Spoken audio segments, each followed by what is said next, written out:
नमस्कार।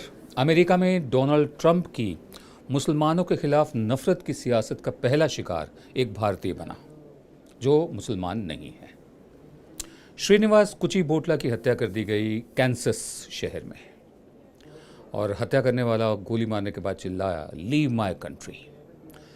इसको लेकर डोनाल्ड ट्रंप की तरफ से कोई बयान नहीं आया। हमारे प्रधान सेवक भी इस पर खामोश हैं।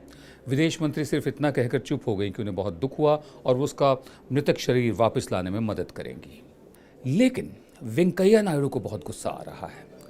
वेंकैया नायडू को कहना है, American president and people should come out openly and condemn such action and then take strongest action and send a message that this is not acceptable. Naidu साहब, नफरत की सियासत अपना घर भी जला देती है। स्ट्रॉन्गेस्ट एक्शन तो आपको उस वक्त लेना चाहिए था जब अखलाक के घर के बाहर हत्यारी भीड़ खड़ी थी, जब अखलाक को पीट पीट कर इसलिए मार दिया गया था सिर्फ शक की बिना पर कि उसके फ्रिज में बीफ है, जो बाद में साबित हुआ नहीं था।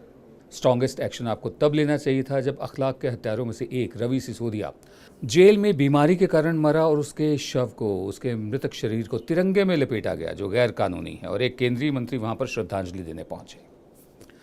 स्ट्रॉन्गेस्ट एक्शन तो आपको तब लेना चाहिए था जब ग्राहम स्टीन्स और उसके दो बेटों को, एक की उम्र 10 साल, एक की उम्र 6 साल, तीनों को जिंदा जला दिया गया, इसलिए क्योंकि उन पर धर्मांतरण का आरोप था। स्ट्रॉन्गेस्ट एक्शन आपको तब लेना चाहिए था जब 15 साल पहले दंगे शुरू हुए थे गुजरात में, मुसलमानों का कत्लेआम हुआ था, उसमें हिंदू भी बहुत मारे गए थे। आपको तब भी स्ट्रॉन्गेस्ट एक्शन लेना चाहिए था। वेंकैया नायडू साहब, नफरत की सियासत वाकई अपने घर को भी जला देती है। और अब मैं मुखातिब होता हूँ अपने प्रधान सेवक से।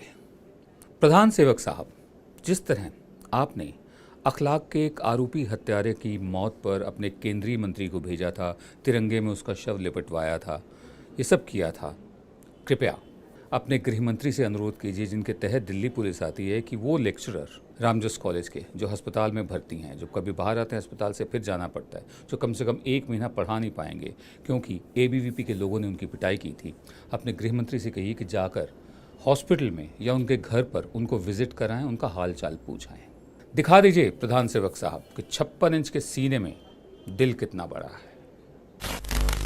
हमारे यहाँ एक पुरानी कहावत है कि बंदर के हाथ में अगर उस्तरा आ जाए, उस्तरा जैसे कि आप जानते हैं रेज़र होता है, जिसे नाई लोग जो होते हैं दाढ़ी बनाते हैं, तो बंदर के हाथ में अगर उस्तरा आ जाए तो उसको समझ में नहीं आता कि क्या है, इसका क्या करें। ये खाने की चीज़ है या किसी को मारने की चीज़ है या खेलने की चीज़ है, ये है क्या, उसको नहीं मालूम होता। हमारे सोशल मीडिया के साथ भी ऐसा ही हो रहा है। बहुत सारे लोग ऐसे हैं, उन्हें मालूम नहीं है कि सोशल मीडिया का इस्तेमाल क्या करना है। हम लोग मेन स्ट्रीम मीडिया वाले ही रहे हैं, 40 साल से ज़्यादा मेन स्ट्रीम मीडिया किया है। उसमें जो आज़ादी होती है, आज़ादी के साथ साथ जिम्मेदारी भी आती है। Liberty means responsibility. लेकिन सोशल मीडिया पर क्योंकि पहचान छुपी रहती है, कोई भी कुछ भी लिख सकता है, कोई भी कुछ भी बोल सकता है। हाल ही में हमारे यहाँ की एक लेखिका हैं शोभा डे, उन्होंने एक पुलिस वाले का मजाक उड़ा दिया। क्योंकि वो बहुत, उनका डील डॉल बहुत बड़ा था, उनका जिस्म बहुत बड़ा था, मध्य प्रदेश का पुलिस वाला था, कह ये दिया कि ये बॉम्बे पुलिस का हाल है।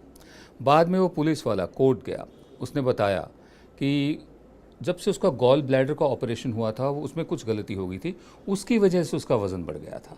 लेकिन ये बॉडी शेमिंग कोई नई बात नहीं है।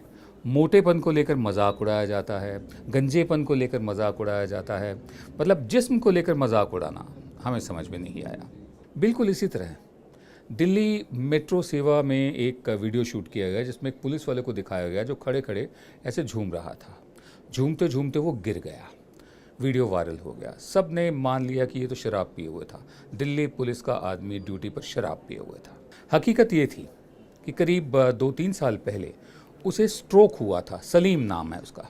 उसे स्ट्रोक हुआ था और पार्शली उसका पैरालिसिस हो गया था, लकवा मार गया था आधे जिस्म को। उसके लिए खड़ा रह पाना मुश्किल था, लेकिन अब चला दिया, जो भी मुंह में आया बोल दिया, लिख दिया। यही बात गुरमेहर कौर के साथ हुई, जिसका हमने जिक्र किया था। 36 पोस्टरों में से एक पोस्टर निकालकर सोशल मीडिया पर कैंपेन चला दिया। तो गुजारिश ये है आप सब से कि जो कुछ भी सोशल मीडिया पर आता है, एकदम आंखें मूंद कर उसका यकीन ना करें, उसे फॉरवर्ड ना करें, उसे शेयर भी ना करें। ठोक बजाकर क्रॉस चेक करके फिर बात करें, जैसे हम लोग मीडिया में करते हैं। नमस्कार।